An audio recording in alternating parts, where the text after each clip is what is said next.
బయట జరుగుతున్న బోధలన్నీ తప్పు అని నేను అనట్లే, బయట బోధిస్తున్న సేవకులు తప్పు అని నేను అనట్లే. మనుషులు ఇంకా దేవుని రాకడ కొరకు సిద్ధపరిచిన సంఘాలు ఎన్నో ఉన్నాయి. మొన్న ఒక ఆమెను అడిగిన ప్రకటన గ్రంథం ధ్యానం ఇప్పటి వరకు వారి సంఘంలో జరగలేదంట. 10-15 సంవత్సరాల నుంచి వారి సంఘాన్ని ఆరంభించినప్పటికీ మనుషులు ఎప్పుడు సిద్ధపడతారు? మనుషులు దేవుని గురించి సాక్షిగా ఎప్పుడు బ్రతుకుతారు? అసలు శ్రమలను వాళ్ళు ఎట్లా తెలుసుకుంటారు? వాటిని ఎట్లా ఎదుర్కొంటారు? ఇంకా ఆశీర్వాదాలు, ఇంకా స్వస్థతలే, ఇంకా గొప్పతనమే, ఇంకా దేవుడు ఉన్నతమైన స్థితిని కలుగజేస్తాడు. ఇవే బోధలైతే ఎప్పుడు దేవుని కొరకు శ్రమలు అనుభవిస్తే ఎప్పుడు బ్రతుకుతారు?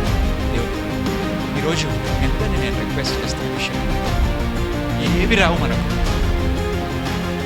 ఆశీర్వాదాలు, గొప్పతనము, అబ్రహాంకి ఇచ్చినట్టు గొప్ప వాగ్దానం, గొప్ప జనముగా చేస్తా, మీరు అడుగు పెడుతున్నది అంత ఇస్తా, ఇది కాదు. ఇవన్నీ పక్కన పెట్టేసేయండి. అసలు నీ ప్రాణానికి నీకే గ్యారెంటీ లేదు ఈ దినాలల్లా. ఇది చివరి దినాలలో ఉన్న బోధ.